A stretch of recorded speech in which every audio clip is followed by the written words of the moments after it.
Deadma, walang pake si Liza Araneta mga kababayan sa tinatapon na issue laban sa kanya ni Zaldico na smuggler siya. Oh, parang tila baga pinagtatawanan lang tayo ni Liza Araneta mga kababayan. Takala natin na mabibinggo na siya. Ngayong isinawalat na mga kababayan itong mga di umano, yung mga baho nila. Pero apparently mga kababayan, hindi natatablan sina Admiral dito. Dahil parang walang nangyari lang mga kababayan eh. Tuloy ang buhay ni Admiral. Mamatay kayo sa inggit. Oh, yun baga. Tila sinasabi niya. Panoorin niyo po ha. Tila deadma si First Lady Liza Araneta Marcos. Oh, grabe no, ang mga mamanhid mga kababayan. Grabe. Yan ang estilo nila ngayon mga kababayan. Hindi nila pinapansin hanggang mamatay ang issue. Anyway, kakampi namin ang media eh. Hindi ito lalaki. Tila ang mensaheng pinapadala nila sa taong bayan mga kababayan. Tanggapin nyo na lang. Wala kayong magagawa. Aligasyong nagdadawit sa kanya sa agricultural smuggling. Sa social media post, sinabi ng unang ginang na habang pinipili ng ibang theatrics. Theatrics daw. Oh, mga teatro lang daw, mga palabas lang daw yun, mga kababayan. Yung mga isyong binabato sa kanya, Diyos ko Lord. Mas gusto niyang mag-focus sa pagtuturo sa future lawyers. At tuturo! Hoy, ungas! Sabadahat, okay sana no, kung yan talaga ang trabaho mo lang. Di ba yan ang sinabi niya mga kababayan sa interview? Magtuturo lang daw siya. Bakit nakikialam ka sa gobyerno? Alis dyan sa Palasyo Malacanang. Hindi ikaw ang binoto naming presidente. Kukak. Ito mga kababayan, oh. Itong baturo-turo niya. Sa tingin nyo, full-time siya dyan? Yung talaga Monday to Saturday? Nagtuturo siya? Sa Iloilo pa yan, ha? Sa tingin nyo, araw-araw siya napupunta ng Iloilo? Wag mo kami lukuhin, Kak. Kukak. Kaya ka nga nababansagang ang tunay na presidente na nagpapatakbo sa bansang ito dahil nakikialam ka daw di umano sa gobyerno. Nasabi ni Maharlika ang iyong asawa na presidente sana ay naging first gentleman na dahil ikaw ang bida-bida. Sa batas daw kasi, katotohanan ang batayan at ebidensya ang ginagamit nilang lingwahe. Mayroong mga ebidensya si Zaldico. Mayroon ding mga ebidensya si VP Sara. Lalong-lalo na yung extraction issue. Humanda kayo talaga. Ngayon mga kababayan, kahit mayroon kang ebidensya, hindi yan gagana dahil sila ang may hawak ng hustisya mga kababayan. Dagdag ni FL, she is incredibly proud sa kanyang mga estudyante. Sa kabila raw ng bagyo, lindol at bogus bomb threat sa Iloilo, mas ikaw ang bogus. Pinili nilang matuto at pumasok sa klase nila. Kung yan ang teacher mo mga kababayan, Diyos ko Lord, puro kaartihan siguro mga kababayan ang mga pinagsasabi.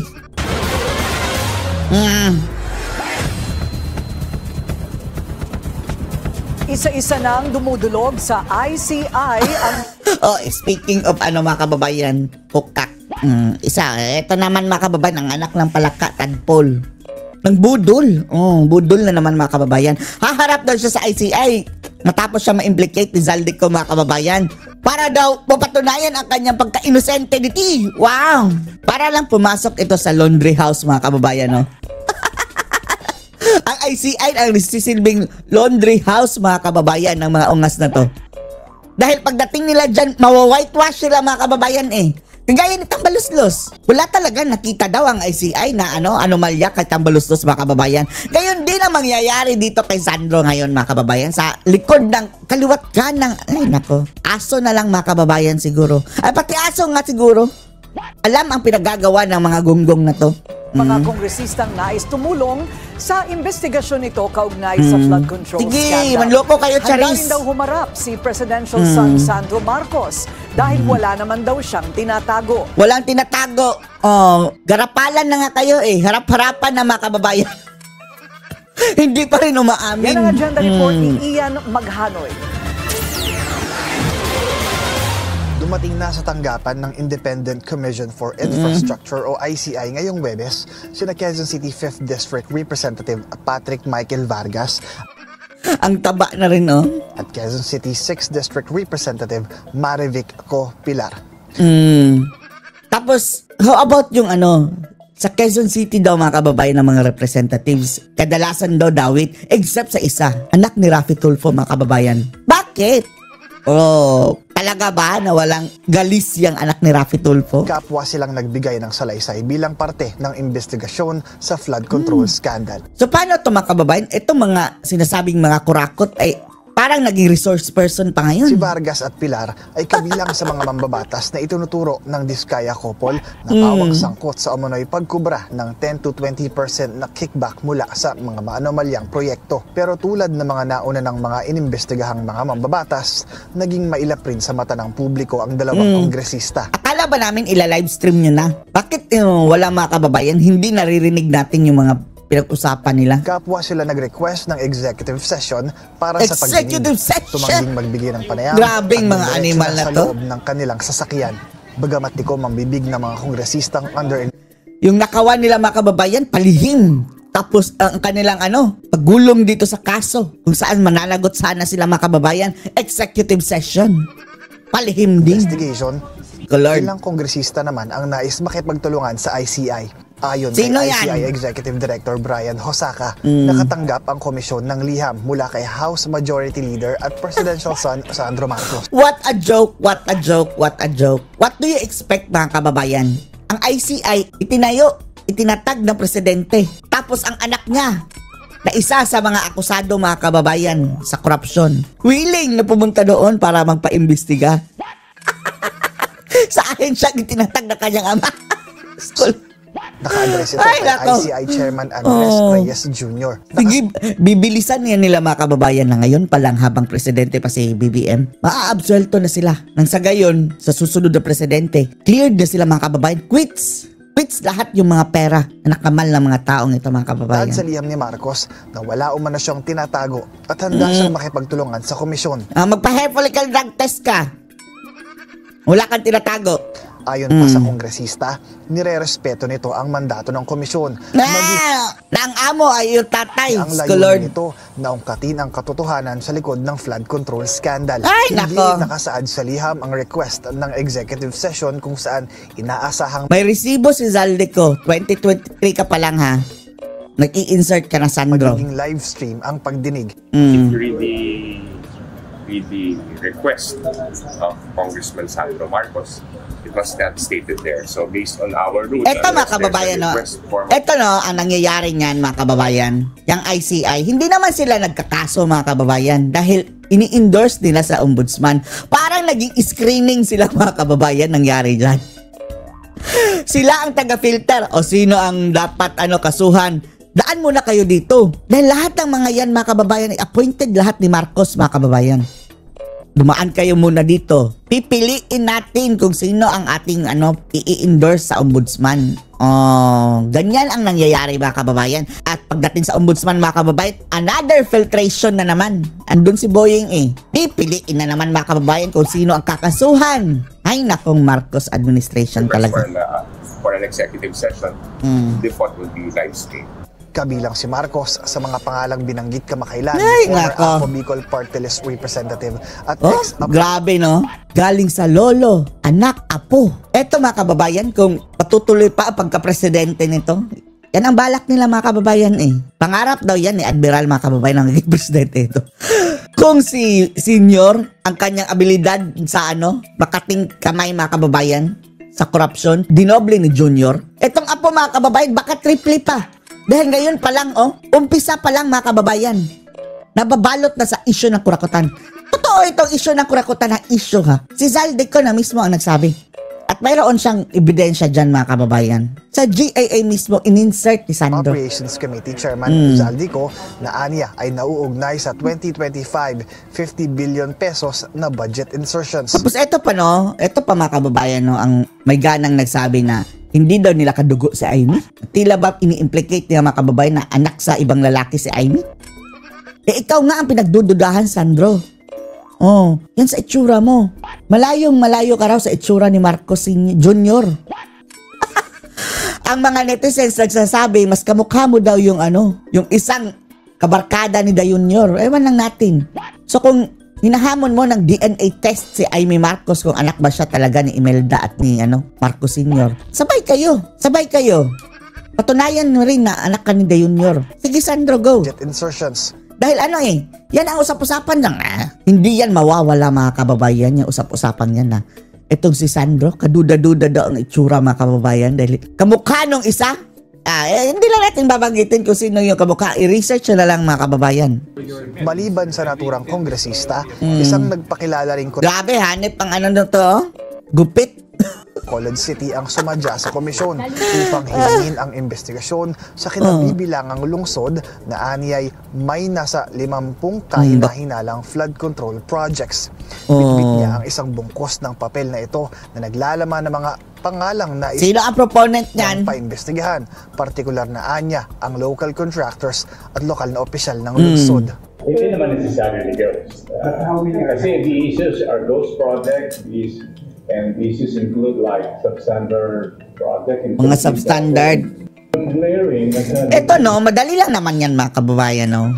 Kung ikaw talaga presidente na matino mga kababayan na gusto mo talaga na masinsinan, trabaho mo yan.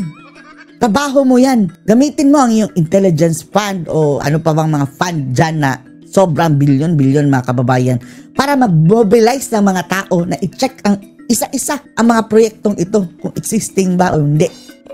O substandard ba o hindi. Nakuha nga yan gawin ni Lacson mga kababayan in the span of few weeks. Yung piniresenta niya mga kababayan, mayroon pa siyang audiovisual, mayroon pa siyang mga drone shots, tapos buladas lang din. Pero at least nakuha niya mga kababayan na kumuha ng mga footages.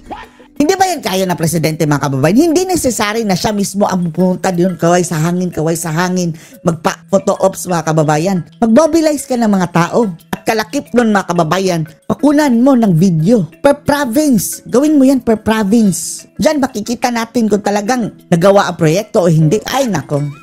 Common sense. Tapos na sana yan mga kababayan ngayon. Ilang buwan na.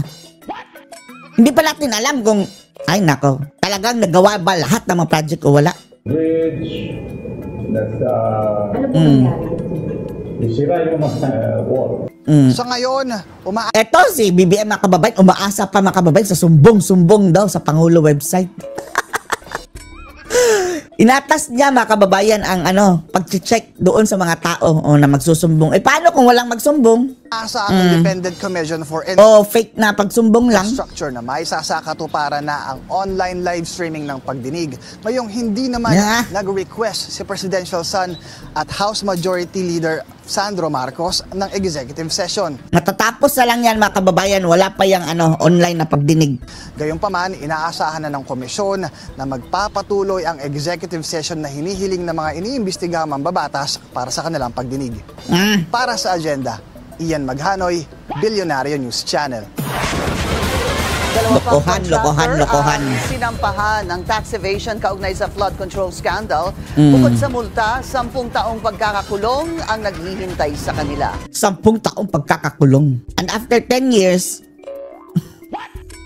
wala na. Paano na yung mga mga kababayan? Nakurakot. Lalong-lalo ng ghost project mga kababayan, hindi na itayo tapos kumubra sila. Ang maganda dyan mga kababayan, isuplong na nila sino yung mga binigyan nila at nag-extort sa kanila mga kababayan na mga kongresista.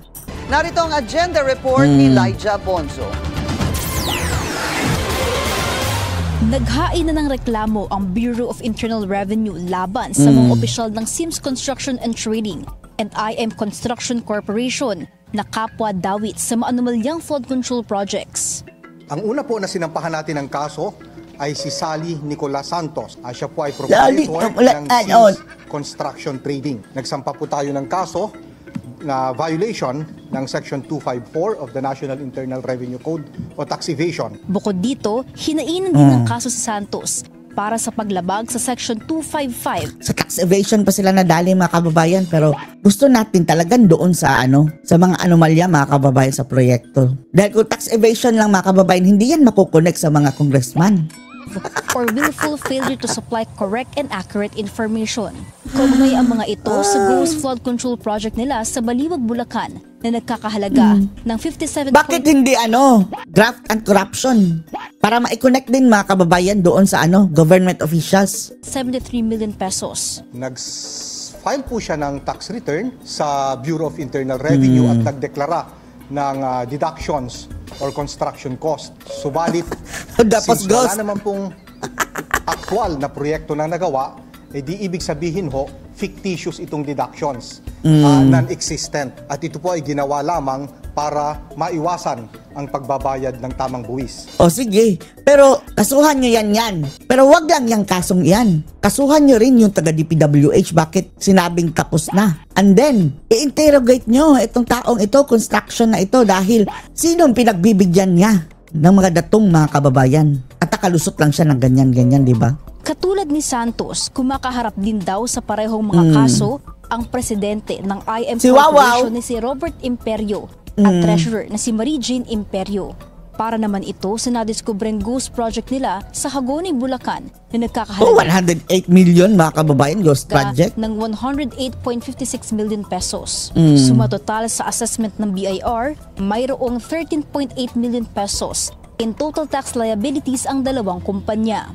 Bukod sa pagbabayad ng kanilang mga ano lang yan lang mga kababayan yan? Iaareglo lang nila yan. Nakaharap din ang mga opisyal ng contracting firms sa kaukulang multa at pagkakakulong. Oo, yan, multa. Mumultahan lang nila yan mga kababayan. Mawawala na yung kulong na ano. Hanggang 10 taon.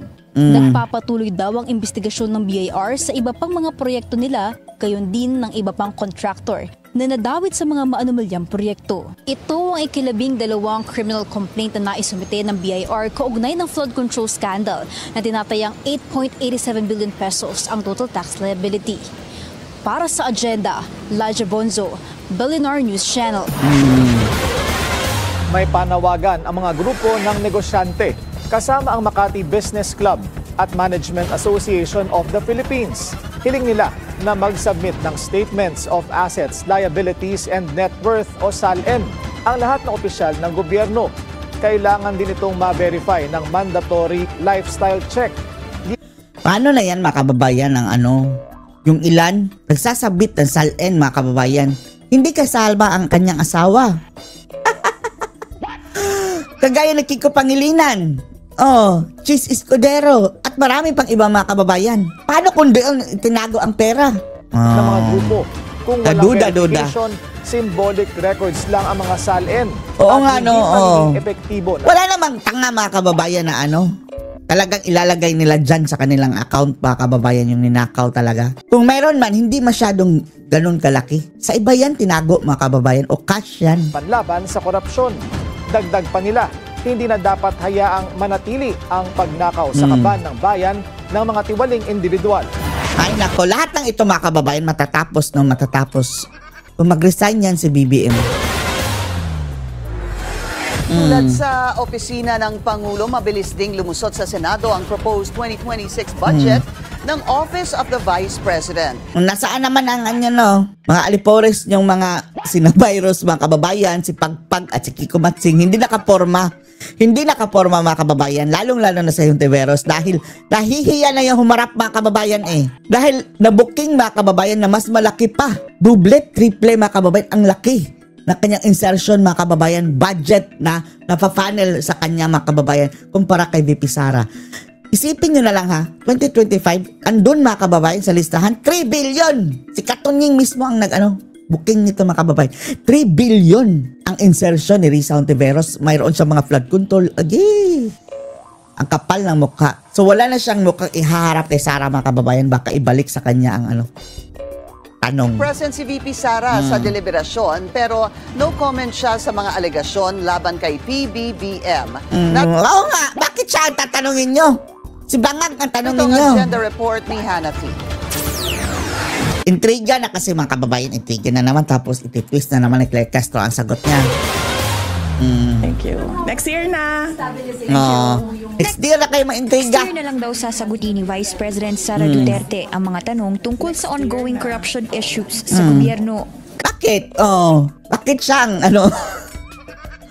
pipigain yung sumagot niya na hindi naman siya kasali? Bilang dito ang mga akusasyon ni dating Ako Bicol Party List Representative. Siya ba ang inakusahan? Si BBM ang inakusahan. Zaldico kay President Bongbong Marcos at ang pagbanggit ni VP Sara tungkol sa kahandaan niyang maging Pangulo. Hoy! For your information, kayo ang pumilit media. Ang kulit nyo, nasagutin niya ni Sara. Tinanggihan niya kayo nung una, no comment siya. Hindi ko sasagutin yan. And then, binigyan siya ng mga kababayan, hypothetical question. If ever, VP Inday, if ever lang naman. Tapos ngayon, biglang atat daw si Sara, mga kababayan na pumalit. Seditious daw. Parang destabilization ng mga issue sa flood control scandal. Sa pagdalo sa budget briefing kanina sa Senado, binati na lang ni VP Sara ang Senate media ngayong papalapit na ang holiday season. Tapos ano sabi niyo, nabudol kayo? Kapal ang pamumukha nito mga media, mga kababayan. Nabudol daw sila dahil akala nila magpapa-unlock ng interview si Sara. Binati lang sila ng Merry Christmas. Umalis na si VP Inday. Buti nga sa inyo mga bayaran. The reason na pumunta ako dito ay para batiin kayong lahat ng Blessed Christmas and a Happy New Year. And I wish you good health in the year 2020. Ayaw nila tanggapin yan, mga kababayan. Gusto nilang magtanong ng mga intriga.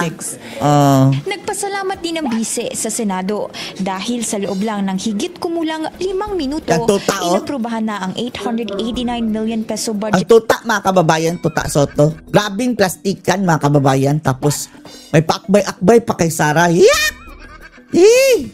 To Lord. Palabas mo nga yung pelikula mo, Daryl Yap. Ng Office of the Vice President for 2026. Walang nakipagdebate sa plenaryo tungkol sa budget ng OVP. Pero anong pinainom nyo dyan kay Sara dyan? Coca-Cola? Royal? Or Pepsi? Anong pina-snacks nyo? Anong paboritong inumin ni Tuta Soto, mga kababayan? Nagpahayag ng suporta ang Duterte ally na si Senator Robin Padilla. Natuwa si Padilla dahil hindi raw iniipit ng Senado si VP Sara. Sa akin pong karanasan sa tuwing may dadating na kalamidad, kalungkutan. VP, mga kababayan ang nauuna. Pero hindi naman yan paunahan. Yung talagang initiative, mga kababayan. Mas may initiative pa ang Office of the Vice President kaysa sa dyan kinangagba. Pamatayan na andyan po lagi ang ating pangalawang Pangulo upang makiramay, tumulong kahit saan pong lupalop. Kahit saan lupalop ng Pilipinas. Nakikita po natin ang opisina ng ating pangalawang Pangulo. Buti naman at hindi nagwagi yung mga demonyo, mga kababayan. No? Natatandaan nyo, sina Saba, sina Percival, mga kababayan. Gusto nilang i-zero budget. Tapos ang sabi nila, ay, hindi naman kami ganyan ka-brutal. Although gusto namin zero budget, pero naisip din daw nila, mga kababayan, ang mga ipapasahod sa mga staff. Sabi nila, gawin nila natin 198 million. Gusto nila kaltasan, pang sahod na lang daw at pambayad sa kuryente sa opisina at renta. Kay Sara, wala. Nasa higit kumulang...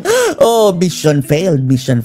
Pero maliit pa rin yan, mga kababayan. Buong taon yan na at buong bansa ang nakikinabang. 902 million ang proposed budget ng OVP para isang sa 2026. flood control lang yan. Isang flood control lang yan, mga kababayan, ng mga buhaya. Sa House of Representatives, binawasan ito pa 733 million. Tingnan nyo ang mga ungas, mga kababayan. Yung gumagastos ng bilyon-bilyon kada taon. Yung mga kongresista, mga kababayan, isang congressman lang ha. Talo si VP Sara sa budgetan lang man. Dahil bilyones, mga kababayan, ang nakukuha nila taon-taon. Yung mga congressman, district congressman, talo pa yan ng budget ni Sara. Mas malaki pa sa kanila. Tapos kakaltasan pa nila. Dahil tumangging sumagot si VP Sara sa mga tanong tungkol sa higit kumulang hindi sila sinipot. 125 million peso allocation ng OVP sa confidential funds ng Ay nako, ang tagal na yan. Paulit-ulit na naman confidential fund ang mga ungas. Ay nako, Lord. Subject kasi ito ng naging impeachment case laban sa kanya. Ang tanong dito, sa susunod na taon, wala nga siyang confidential fund. 2 years na, mga kababayan, dahil isang beses lang yung nangyari. Dahil in the first place, patibong yun, bongbong. Pagdating sa Senado, sinuportahan ng mga senador ang 889 million proposed budget ng OVP. Si Tuta, mag-ingat ka dyan, Sara. Andyan si Tuta, Inimpeach malapit ng House... ito, intrigador din ito, Ito yung kalaban ni Marcoleta. Representative si VP Sara ngayong taon, bunsod ng ilang mga issue, kabilang ang sa paggamit ng confidential funds. Pero pagdating dito sa Senado, in-archive na ang impeachment complaint Kinahon. Sinabi ng Korte Suprema na mali ang... Ano sabi ni Virus at ni Soto, mga kabag si Soto pala? Ang sabi niya, pwede pa yung buhayin. Sige, buhayin mo, Soto. Tingnan na natin kung sino magbumukhang tanga, mga kababayan, na si VP Sara pa ang itatrial ninyo. Sa likod ngayon ng katakot-takot na corruption na nangyayari sa ating bayan na na-implicate na si Bangag, si Kokak, pati ang kanyang anak na si Sandro. Proseso sa Kamara, kaya't hindi na ito pinagpatuloy sa Senado. Para sa agenda, Hannah T., Bilyonaryo News Channel. Lumobo sa bilyon-bilyon ang halaga ng frozen assets ni Zaldico. Oh, yan. Taliwas sa mga pahayag ng dating kongresista, posibleng nabili raw ang mga ito dahil sa korupsyon. Oh, eto mga kababayan, kay Zaldico na nila, isisisi ang lahat. Ayon yan mismo sa investigasyon ng Anti-Money Laundering Council o AMLAC. Yan ang Zaldico, gumanti ka nga, Zaldico. Ilabas mo lahat ng ebidensya, Zaldico. exclusive agenda report ni Joe At magpangalan ka. I'm sure mga kababayan, hindi yan nag-iisa sa Zaldico. Mayroon niyang mga kasama mga kababayan na nag-orchestrate ng mga na ito, gawaing ito. Pilitin mo si Stella Kimbo Los yung butiki mga kababayan. Pakantahin mo rin. Alam yan ni Kimbo Los mga kababayan. Malimbag.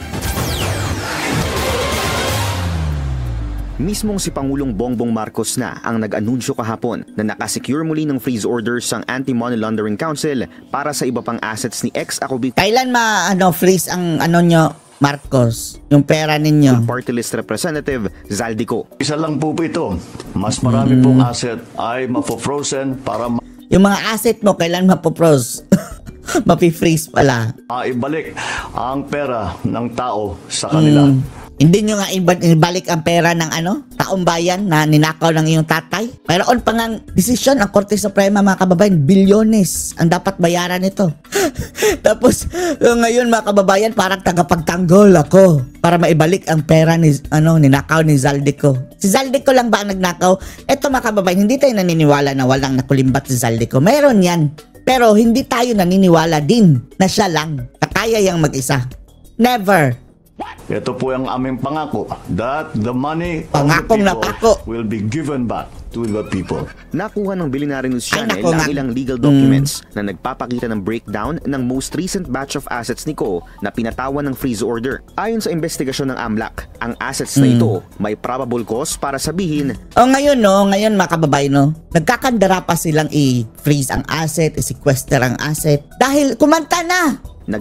Pero nung hindi pa kumanta mga kababayan, wala silang pakialam kay Zaldico. Gusto nga nilang, bahala na kayo. Hindi nga nila tinansila ang passport. Ngayon mga kababayan, tinanta na sila. Dali-dali, ipa-unblock na yan, ipa-unlock. Ganyan-ganyan na. Nako mga ungas. Bilang depository o binili sa pamamagitan ng mga natanggap na pera ni Ko mula sa kanyang alleged corrupt activities. Binubuo ito ng 200... Eto, kakampi na nila ang media dito mga kababayan na araw-araw nilang ipoportray na si Zaldico lang talaga ang utak. 5 bank accounts, 12 insurance policies at 3 air assets, 2 Augusta Westland. Tapos bakit yung si Tambaloslos, di ba ni-report niyo na bilyonaryo na mayroong air asset? Anong nangyari? Bakit nawala yung air asset mga kababayan ni Tambaloslos?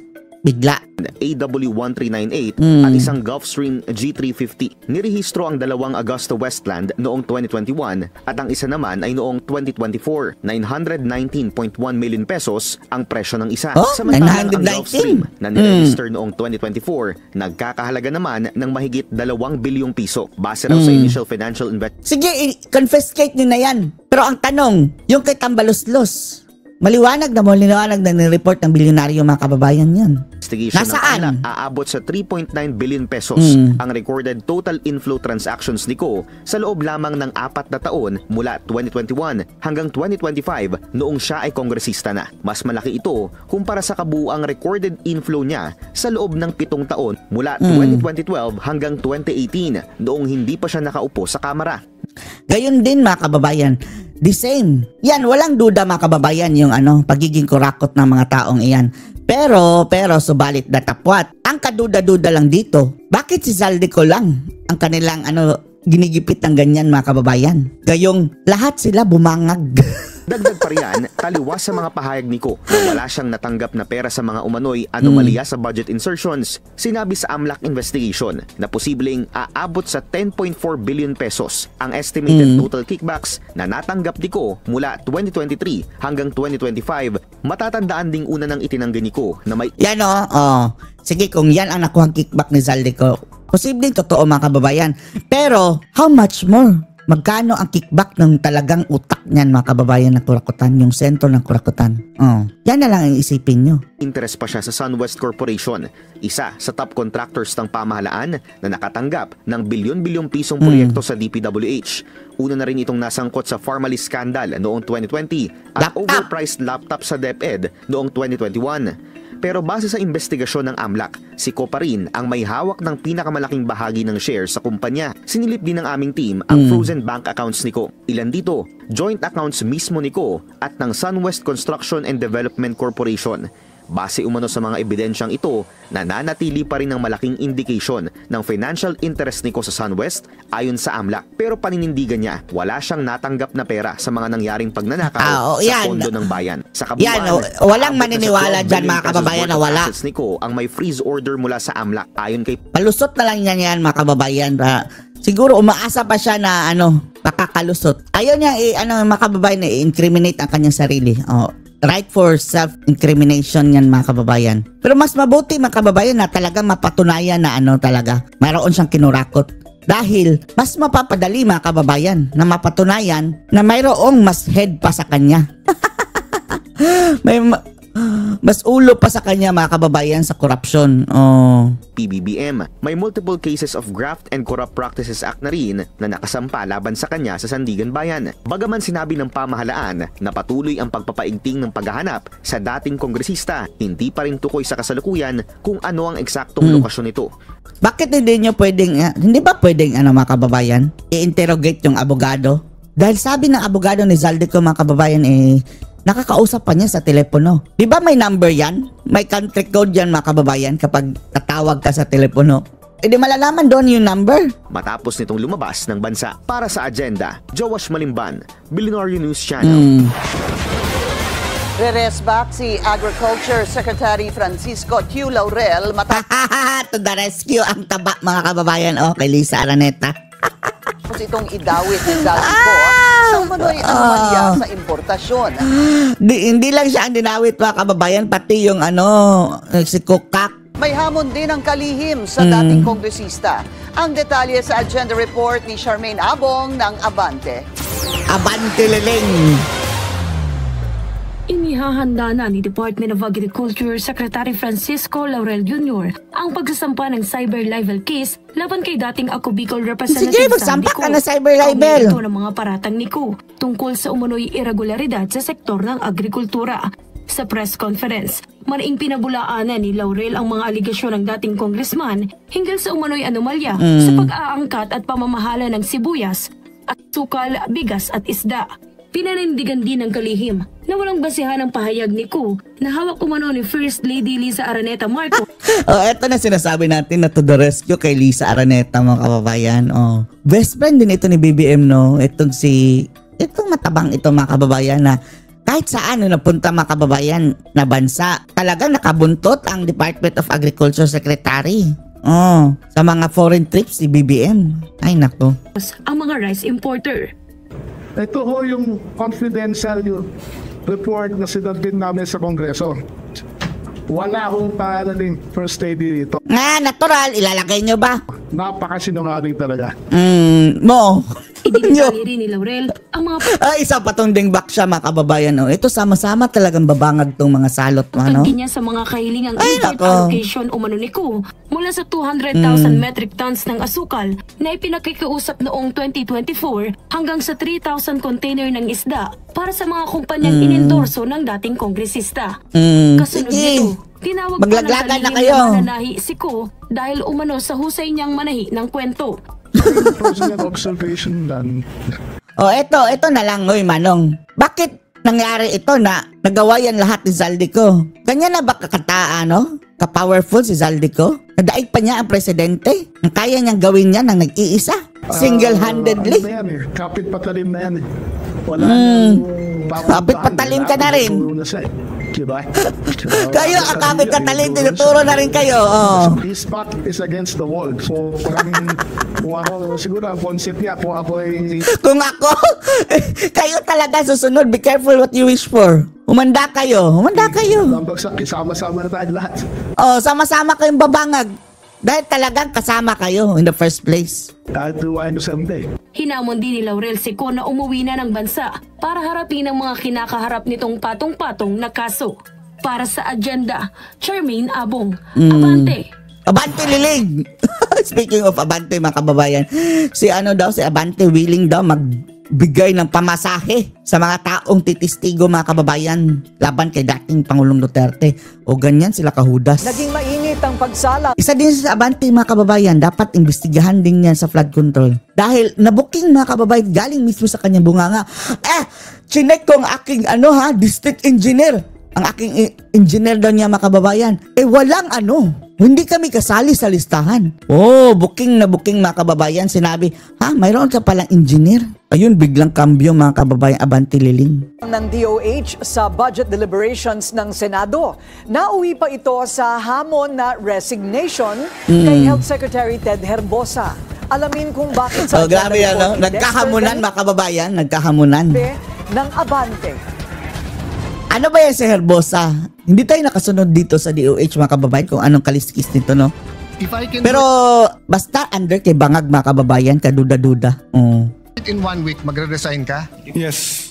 O sige. Isama na si BBM. Hinamon ni Senate Minority Leader Alan Peter Cayetano si Health Secretary Ted Herbosa na mag-resign kapag nagawa sa loob ng 1 linggo lang ang hiniling ng senador mula sa kalihim na resulta ng cost analysis survey sa 160 hospital sa buong bansa. Nag-umpisa ang mainit na debate sa pagtalakay ng budget ng DOH nang ungkatin ni Cayetano ang issue ng zero balance at ng no balance billing. Ang zero balance ay para sa mga DOH hospital sa bansa na talagang walang babayaran basta't nasa charity ward ang pasyente. Ang no balance billing naman ay sa mga ospital na pinatatakbo ng mga lokal na pamahalaan na madalas umanong may mga lumalabas pa ring charges. Yan zero balance in lahat mga kababayan kung wala lang ninanakaw tong mga opisyalis ng gobyerno. Para masagot ng wasto ang ilang katanungan ng senador, sinuspende ang parliamentary rules ng Senado para mapayagang makapagsalita sa plenaryo ang Health Secretary. I think the complication here is how much does PhilHealth pay. So if the PhilHealth rate... Ngayon, problema na nila mga kababayan kung magkano ang ibabayad ng PhilHealth. Gayong ginaltasan nila ng 80 billion mga kababayan, ang dami na sanang libre nun. Ang dami na sanang zero balance nun mga kababayan. So there is a certain cost to take care of a patient in a hospital, whether government or private. If the cost that PhilHealth covers, which is the case rate at that time, was enough for no balance, that was the policy. That's why I was criticizing it, because when we spoke 23 for the 24 budget, ang last na review ng case rate was still 2017. So, syempre, napakababa na nun. Oo nga, hindi updated mga kababayan. Dumoble na ang cost mga kababayan So, hindi naman natin binabago yung no balance, pero ang layo na ng inflation or ibang cost, no? Kaya 2017 pa ang pinagbasehan. Ang pinakahuling cost analysis survey ng kagawaran mula sa 160 hospital sa buong bansa na ayon sa kalihim, maaring sa kalagitnaan pa ng 2026 nila matatapos. Grabe, ang tagal. Bagay na ikinagalit ng mambabatas. So, habang wala yan, niloloko natin ang tao sa billing nila. Kasi announce tayo ng announce na don't worry, may PhilHealth, lahat kayo, membro, may zero billing, may billing, may ganitong programa, etc. Litong-lito na sila. Diba? So why don't we simplify it? So assuming we do it your way, when will you get the average? 2026. When will you get the cost analysis survey results? Middle of 2026. Middle pa ha? If I can do it in 1 week, magre-resign ka? Call ako. Sige, resign! Ang sagutan ni Cayetano at Herbosa nang questionin kung kasama na ba sa budget ng health package ang isang karamdaman kapag nagkaroon ng komplikasyon na kailangan ding gamutin. At kung ilan ang basic bed capacity ng mga government hospital ngayon na basic information anya na dapat alam ng kalihim. Now answer me. With the zero billing, ilan lang ang kasya sa government hospitals natin? Ilan ang beds ng ating government hospital? Yan dagdagan mga kababayan Lalong-lalo na sa public hospital mga kababayan. Hindi lang talaga yung patient bed ang kailangan. Pati yung watchers mga kababayan na shelter or room. Gumawa ng building din mga kababayan para sa mga watcher, lalong-lalo na yung sa mga malalaking ospital dahil taga-probinsya pa, andyan lang sa sahig mga kababayan. Kawawa talaga, andyan lang sa sahig. Yung minsan mga kababayan, yung iba sa lupa na lang natutulog. Samantalang itong mga politicians natin mga kababayan, humihiga sa pera ng mga kababayan. Bilyon-bilyon pera. Na basic na sasabihin nyo. Total. 90% of the total public beds in the... And how many public beds do we have? Hindi alam. Excuse me, sir. I'm asking the secretary. Excuse me. Sir Secretary, you mean you don't know that? That's basic info. I keep changing because there are hospitals that increase their bed capacity by law. So the number is not a fixed number. By law and actual, there are certain things that daily you have to know. And nasa fingertips mo yan. No coaching. Grabe, stick to. Stick to naman. Ayan mga kababayan, mahirap talaga yung tandaan. Pero nagkainitan na sila. The secretary precisely because I want to know if he's diligent on this or not. You don't have to give me the exact. You can give me a ballpark. Ballpark. Akala natin yung ballpark mga kababayan. Ay, ano yung ballpark dati? Estimation pala yan. More or less, ilan ang bed capacity natin?